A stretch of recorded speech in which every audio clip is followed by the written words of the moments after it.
हाँ जी, आज हम जो टॉपिक कर रहे हैं वो ये है कि आइडेंटिफाई हमने करना है पैटर्न रूल को और एक्सटेंड करना है for the next 3 minute terms. अब हमारे पास पैटर्न जो रूल है वो उसकी मदद से हमने ये देखना है कि ये पैटर्न कौन सा है, ठीक है। और उसके बाद हमने ये करना है कि जब हमें फाइंड आउट हो जाएगा पैटर्न के इनमें क्या पैटर्न चल रहा है, फिर उसके बाद हमने नेक्स्ट 3 टर्म्स लेनी है, ठीक हो गया। अब यहाँ पे देखें जो पहला क्वेश्चन है वो हमारे पास है 110, 99, 88, 77, 66, 55। अब याद रखिएगा अगर तो हमारे पास जो पैटर्न हमारा बन रहा होगा या जो भी हमारे पास नंबर गिवन होंगे अगर वो असेंडिंग में होंगे, ठीक है, असेंडिंग में यानी कि जो छोटे से बड़े की तरफ होगा तो उनमें जो हमारे पास नंबर हो रहा होगा, ठीक है, इनमें जो हमारे पास हो रहा होगा वो हमारे पास एडिशन होगा या फिर हमारे पास मल्टीप्लिकेशन होगा, ठीक है। जबकि डिसेंडिंग जो होगा, ठीक है, यानी कि बड़े से छोटा, उसमें या तो हमारे पास सब्ट्रैक्शन होगी या जो हमारे पास दूसरा रोल होगा वो डिवाइड का होगा। समझ आ गई मेरी बात? हाँ जी, नेक्स्ट हमारे यहाँ पे इसी क्वेश्चन को देखते हैं कि अगली चीज़ हमारे पास क्या है कि यहाँ पे देखिए ये सीक्वेंस कौन सा है, 110 सबसे बड़ा है और 55 सबसे छोटा है, यानी कि बड़े से छोटे की तरफ है। तो ये जो ऑर्डर है ये हमारे पास डिसेंडिंग है, डिसेंडिंग में है, ठीक है। तो अब इसमें हमने क्या करना है, डिसेंडिंग में है या तो ये सब्ट्रैक्ट हो रहा है या फिर डिवाइड हो रहा है। अब इनमें से चेक करते हैं कि ये हो क्या रहा है, ठीक है। यहाँ पे देखें ये डिवाइड तो यानी किसी नंबर से भी नहीं हो रहा। आप सब्ट्रैक्ट करके देख रहे होते हैं कि 110 में से 99 को मैंने सब्ट्रैक्ट किया है तो ये 1 और ये 1 आ गया। अच्छा, 99 में से मैंने 88 को सब्ट्रैक्ट किया है 11। तो इस सब में जो डिफरेंस आ रहा है, अब यहाँ पे भी बेशक आप चेक कर लें, 66 और 55 को मैंने माइनस किया है तो ये 11 आया है। अब आपने क्या करना है, इन सब में जो गैप है वो हमारे पास 11 का है, मतलब कि इधर जो हमारे पास अप्लाई हो रहा है वो सब्ट्रैक्शन रूल अप्लाई हो रहा है, ठीक है। अब हमने क्या करना है, इसको सब्ट्रैक्ट करना है। तो 55 में से 11 को हमने माइनस करना है तो ये हमारे पास जो नेक्स्ट टर्म आएगी इसकी 44 में से 11 करेंगे तो 33 और 33 में से 11 करेंगे तो 22। ये हमारे पास नेक्स्ट टर्म आ गई, ठीक है। हाँ जी, नेक्स्ट हमारे पास देखें कि क्या है। अब इस रूल को देखें कि ये क्या है, बड़े से छोटे की तरफ है, तो ये भी हमारे पास क्या है, डिसेंडिंग में है, डिसेंडिंग। ये आपने अपनी आसानी के लिए लिख लेना है, ठीक है। अब डिसेंडिंग में है तो या तो ये सब्ट्रैक्ट वाला इसमें अप्लाई होगा या फिर डिवाइड वाला अप्लाई होगा, ठीक है। अब देखिए हर टर्म डिफरेंट है, 5 0 5 0 5, या तो ये 5 पे हम इसको करते डिवाइड, ठीक है, या फिर हम देखते हैं कि ये जा किस पे रहा है। अगर मैं इसको पहले सब्ट्रैक्ट, चलें डिवाइड करने से पहले मैं सब्ट्रैक्ट करके देखती हूँ कि क्या ये सब्ट्रैक्शन रूल इस पे अप्लाई हो रहा है, ठीक है। यानी कि 955 में से मैंने 910 को सब्ट्रैक्ट किया है तो ये 5 और ये 4 आ गया। अब 910 में से मैंने 865 को सब्ट्रैक्ट किया है तो ये 0, यहाँ पे 10 में से 5 आ गया और 10 में से 6, तो ये देख सकते हैं कि सब पे 45 आ रहा है। अब इस तरह से 865 में से मैंने 820 को सब्ट्रैक्ट किया है तो ये भी 45 आ गया, यानी कि इनमें जो डिफरेंस आ रहा है वो 45 का आ रहा है। तो इसमें जो रूल बन रहा है वो सब्ट्रैक्शन का रूल बन रहा है। अब हमने क्या करना है कि 775 में से 45 को माइनस कर देना है तो ये 0 आ गया, 7 में से 4 निकाल देंगे और ये 3 और ये 7, फिर हमारे पास आ जाएगा 730 में से 45 को सब्ट्रैक्ट करना है, ठीक है। तो ये हो गया 2 और ये 5, ये 6, तो 8 और ये 6। अब इसमें से 685 में से 45 को सब्ट्रैक्ट करना है, 0 4 और 6। जो अगली टर्म हमारे पास बन रही है वो बनी है 730, 685 और 640। ये नेक्स्ट 3 टर्म्स हैं, ठीक है। अब अगला हम लोग देखते हैं कि ये कौन सा सीक्वेंस बन रहा है हमारे पास। 326 है, 313 है, 300 है, 287 है और 240 274 है। तो ये हमारे पास क्या है, ये हमारे पास छोटे से बड़ा है, ठीक है। 326 है, सॉरी बड़े से छोटा है, ठीक है। तो ये सबसे बड़ा है, ये सबसे छोटा है, तो ये हमारे पास आ जाता है, ये भी डिसेंडिंग में आता है, डिसेंडिंग है। अच्छा, अब यहाँ पर हम लोग सब्ट्रैक्शन का रूल अप्लाई पहले करके देख लेते हैं। सब्ट्रैक्ट करके देखते हैं कि क्या ये होता है। 326 है और 313 है, या इनमें डिफरेंस सेम आ जाएगा, जिसका मतलब है ये सब्ट्रैक्शन का रूल लग रहा है।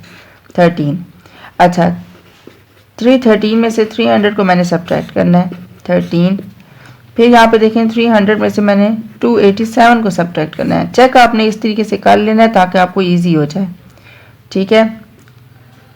तो ये 3 आ गया और ये 1, ये सब में 13 आ रहा है, ठीक है।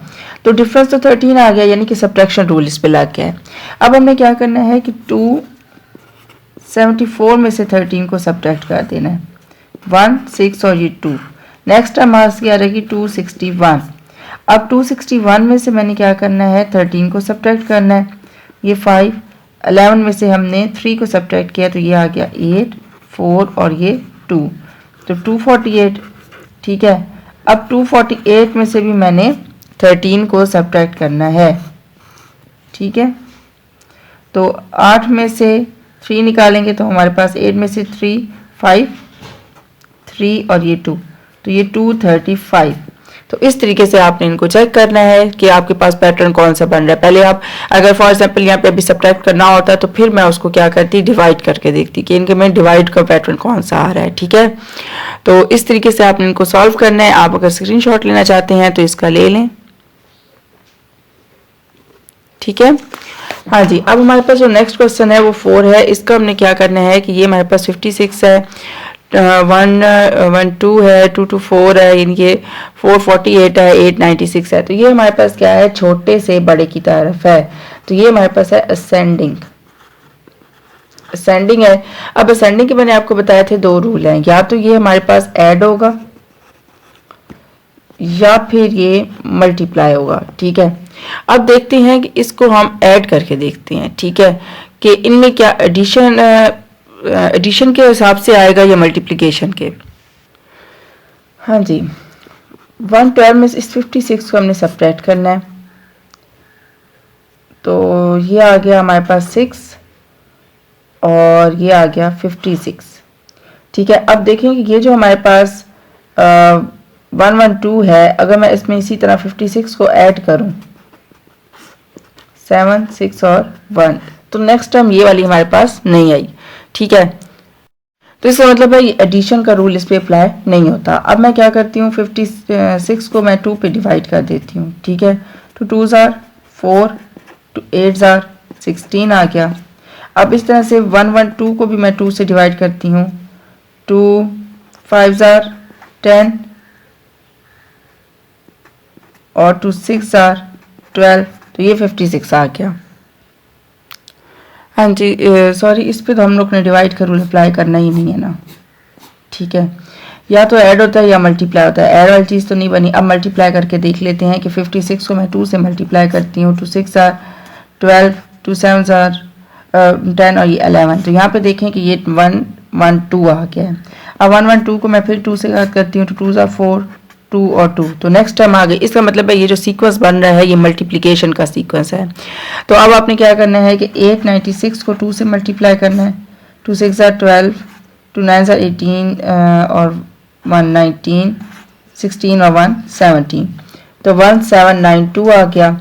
अब इसी तरह से 1792 को आपने फिर 2 के साथ करना है, 2 2 जार 4, 18 14 और 1 15, 2 और 1 3, तो ये आ जाएगा 3584। अब आपने क्या करना है 3584 को 2 के साथ मल्टीप्लाई करना है, तो ये आ जाएगा 8 16 और 10 11 6 और 1 7, तो ये 7168 आ गया, ठीक है। अच्छा, अब आपने क्या करना है नेक्स्ट देखें, तो ये भी हमारे पास क्या है, असेंडिंग ऑर्डर है, यानी छोटे से बड़ा है, असेंडिंग है। अब इसका भी पहले यही चेक करते हैं कि एडिशन में है या सब्ट्रैक्शन में है, एडिशन में है या मल्टीप्लिकेशन में है, ठीक है।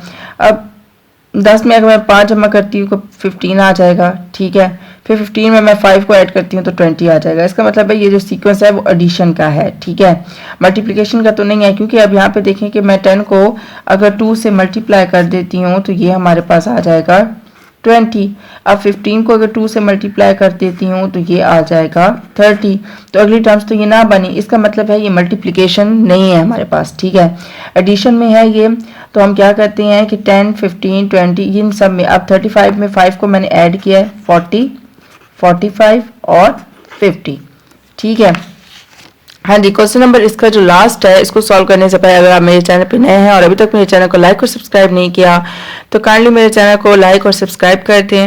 अगर आपको मेरी वीडियोस अच्छी लग रही हैं तो अपने फ्रेंड और फैमिली के साथ ज़्यादा से ज़्यादा शेयर करें। और एक दफ़ा फिर आपसे रिक्वेस्ट है कि मेरे चैनल को लाइक और सब्सक्राइब करना मत भूलिएगा और मुझे इंस्टा पे भी ज़रूर फॉलो कीजिएगा। हाँ जी, नेक्स्ट और देखिए हमारे पास है कि ये हमारे पास असेंडिंग है या डिसेंडिंग। सबसे पहले ये चेक कर लेते हैं हम। तो ये हमारे पास असेंडिंग ऑर्डर है। ठीक है, 5, 12, 19। अब असेंडिंग है तो इसमें ये देखना है कि क्या ये एडिशन में है या मल्टीप्लिकेशन में है। ठीक है, अब इसको फाइंड आउट करते हैं।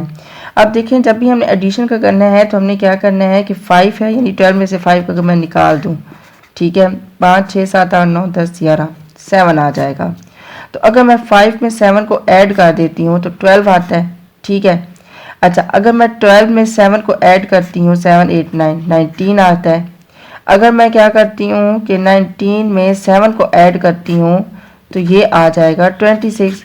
इसका मतलब है कि इस पे जो रूल लगता है वो हमारे पास एडिशन का रूल लग रहा है। ठीक है, पहली जो आपके पास टर्म होगी उसको आपने सब्ट्रैक्ट करके देख लेना है। ठीक है, सब्ट्रैक्ट करके देख लेना है, जो आपके पास डिफरेंस आएगा फिर आपने क्या करना है, उसी डिफरेंस को आपने पहले किस्म में भी ऐड करना है, दूसरे में भी, तीसरे में भी। अगर वो एडिशन सेम आ जाती है तो इसका मतलब है कि वो सीक्वेंस वही जाला चलता है। अब यहाँ पे एडिशन है और यहाँ पे जो सब में ऐड करना है वो 7 को ऐड करना है। अब 40 में 7 को मैंने ऐड किया है तो 47 आया है।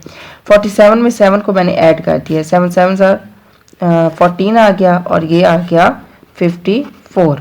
अब 54 में भी 7 को मैंने ऐड किया, 7, 8, 9, 10, 11। ठीक है, और ये 6, तो ये आ गया 61। ठीक है, तो इस तरीके से आपने इनको सॉल्व कर लेना है। बहुत ही सिंपल है, बहुत ही सिंपल है। एक दफ़ा ज़रूर कीजिएगा और मुझे फिर ज़रूर बताइएगा कि आपसे ये हुए हैं या नहीं हुए।